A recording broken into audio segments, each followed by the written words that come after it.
This podcast is brought to you by Collected Legion. For all your single and gaming needs, there is no substitute. And if you're lucky enough to find yourself in LA with time to play, check them out for the best in-person gaming experience this side of the Pro Tour.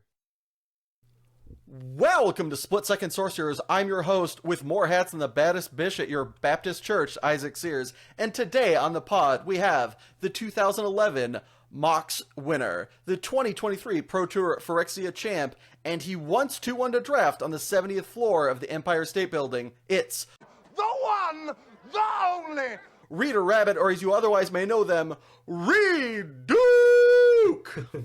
What's up, Isaac? Thanks for having me on the show today. It's a pleasure. And just like it's a pleasure having you on, it's also a pleasure to get a card to come all the way back around the table. Reid, what is your favorite card to try and wheel? I would say something like Commune with Nature, like one of those kind of fiddly, Commune with Dinosaurs I really liked. These cards that nobody really ever gives a second thought to, but I'm like, oh yeah, I want that, smooth my draw, find my best creatures, and they always come around. Well, perhaps in a situation with Commune with Dinosaurs, what's the most difficult match you've ever won? That's a great question. I had a couple at Worlds that were really tight.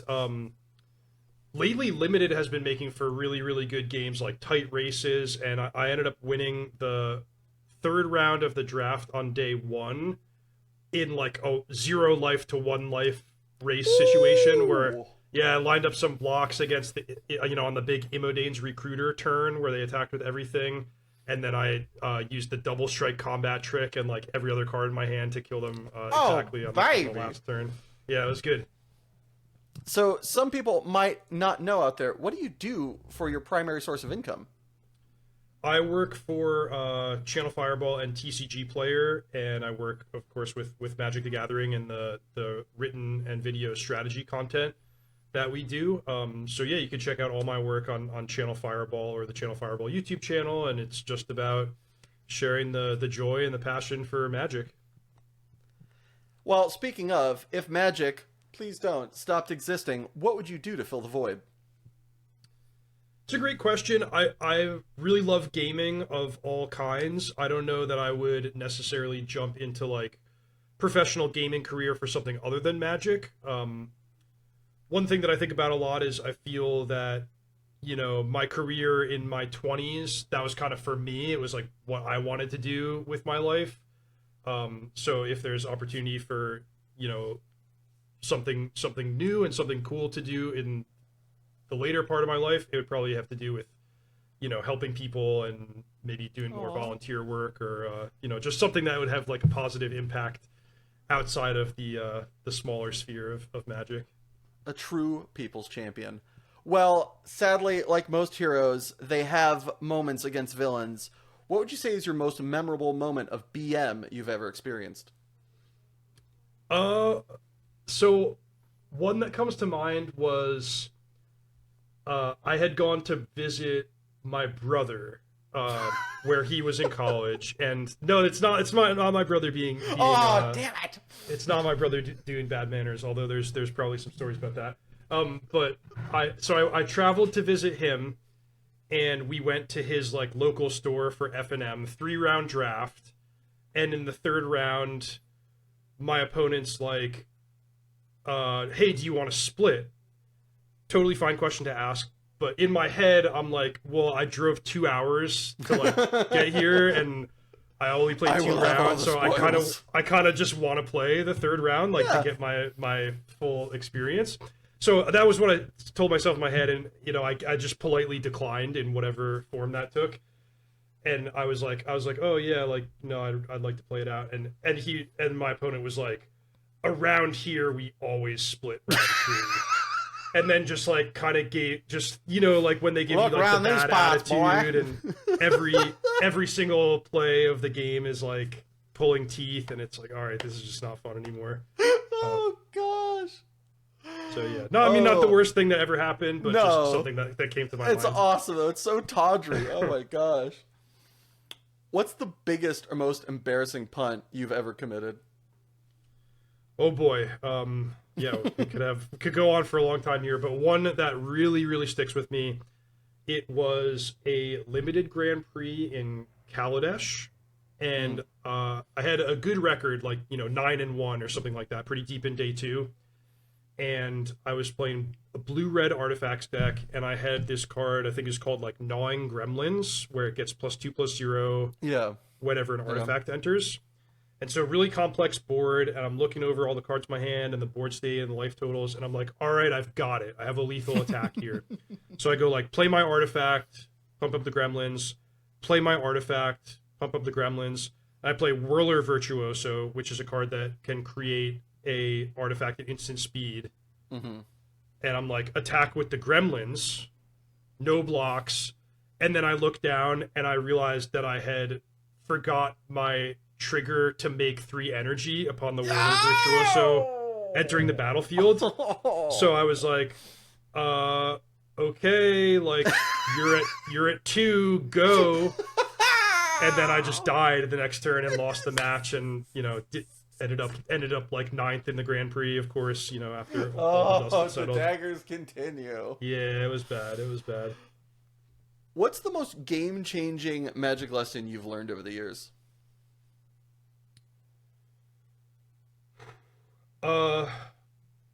So I had a really tough time when I kind of leveled up in level of competition. So I'd been a good player at, say, the PTQ level, even the Grand Prix level for a long time. And then when I got onto the Pro Tour, I just got like smushed. I just got my ass kicked over and over again. And the problem was I had adopted this super safe, super conservative, play around everything all the time method of approaching the game. And that worked for me in an environment where I was usually better than my opponents. But then when I started playing against people who were as good or better than me, I needed to adapt that style of play, and you need to give yourself chances to get lucky, and you need to be able to smell blood and go for things when the situation calls for it. And prior to learning that lesson, I was having a hard time, but once I got there, I was able to sort of capture more of the games that were able to go in my favor by learning to play more aggressively. Just like Bruce Lee says, be water, my friend. Indeed. What's your favorite constructed format? Year, sets, the whole shebang. Paint us a picture. That was the old my favorite deck was the old standard Jund that had like Farseek, Huntmaster of the Fells, Thragtusk. I got a Huntmaster of the Fells over my shoulder here. But that standard format was awesome because I liked Jund. Sorry about the siren, by the way. They're coming for you. Quick, finish the interview. There was like a Reanimator deck. There was Sphinx's Revelation Control. There was a really good red aggro deck. There was like various sacrifice, aristocrat type strategies. So it was a really too, right? Yes, yeah, all that stuff. So it was a really balanced format where you could just choose the direction that you wanted to take things. And then all the decks matched up in interesting ways where it was like very combat centric, just scrappy games and good Magic overall. I knew in my head it's going to be a format where Jund is good. Before I asked the question, I knew, and I was not surprised or disappointed. Oh, my friend, what's the worst card you've ever registered in a constructed tournament? So one really cool tournament was Pro Tour Nagoya, which was Scars of Mirrodin block constructed. And the best deck by a mile was Tempered Steel.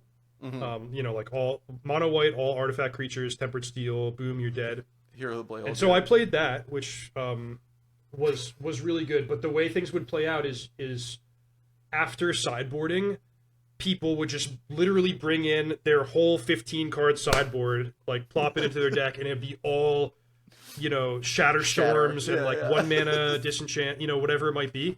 So the way that Tempered Steel could beat that was by actually like hybridizing and bringing in some non-artifact threats.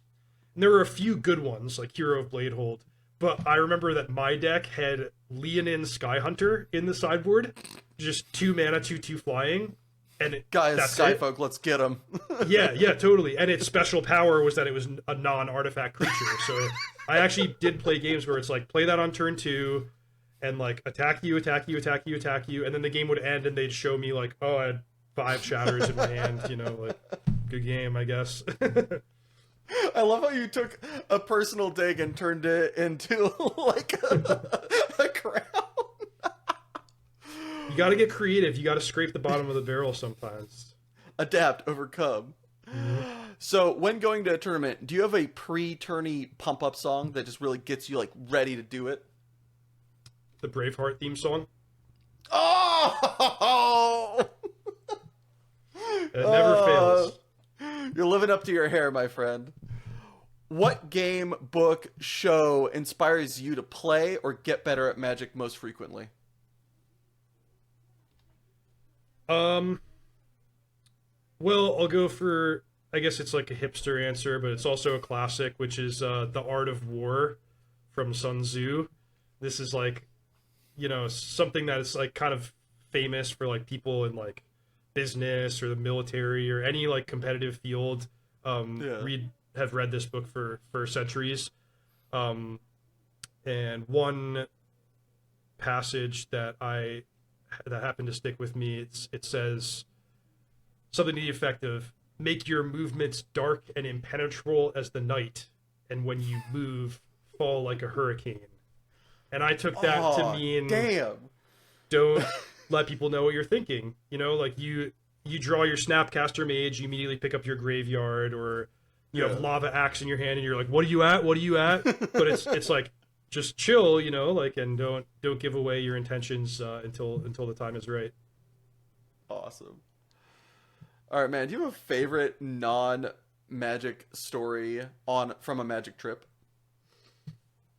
So a lot of my most like epic traveling stories I have written about, and they're up on the Ultimate Guard blog on the Ultimate Guard website. So I encourage people for some good storytelling to check that out. But just for like a quicker anecdote, I remember there was one time when I was flying to a Grand Prix in, you know, whatever, Minneapolis or wherever it happened to be that weekend. And I was sitting next to somebody on the plane, and the guy was like, oh, like, you're Reid Duke, aren't you? I watch your videos, I read your articles, like this and that. And I'm chatting with the guy. It was super nice, like really, really cool to meet someone under those conditions. And we were chatting for like an hour. And then at the end, I was like, so yeah, you know, like, what are you going to play at the Grand Prix? And he's like, what's a Grand Prix? And I was like, you're not going to Minneapolis to play Magic? He's like, no, I'm just a businessman. Like, I'm just going there for a work conference. So it was just the craziest like coincidence ever that this person traveled with me to a Magic tournament, you know, as a Magic player to a Magic tournament, but they had nothing to do with that. So it was funny. Oh, it takes all walks of life. Huh?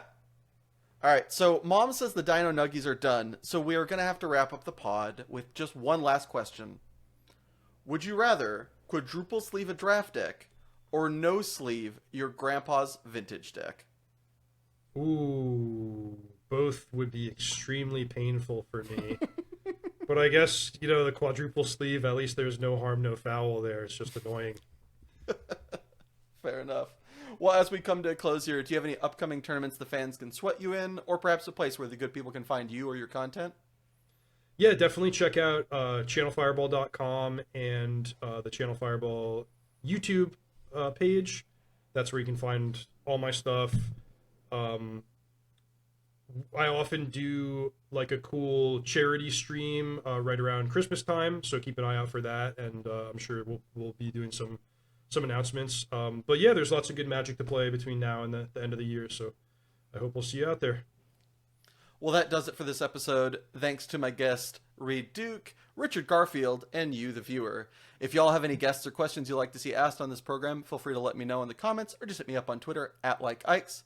And remember, folks, it's handshake, sign the slip, then throw your O3 deck in the trash, not the other way around.